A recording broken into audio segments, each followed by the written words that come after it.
So now that we've solved for the total force in the x direction, which is 9.73 newtons, and the total force in the y direction, which is negative 51.97 newtons, what I did here is I took those two forces and I represented them visually as arrows. So the sum of the forces in the x direction I drew as a blue arrow pointing to the right because it's a positive number and right is the positive direction.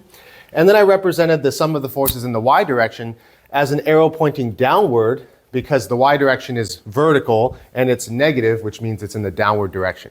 And then finally, what I did with these two forces is I drew one force, a diagonal force, that connects the two forces together and completes the triangle. And I'm calling this force R. And the word R stands for resultant. Resultant. The resultant force is another way of saying the overall force that is equal to all three of the original forces that we started with. So remember, we started with forces F1, F2, and F3, all pulling on this box in different directions. And what I'm saying is this force R, the resultant force, is equivalent to all three of those forces combined. In other words, if I came in and I pulled diagonal downward and to the right, like you see here, on this box, it would do the same thing as all three of these forces together.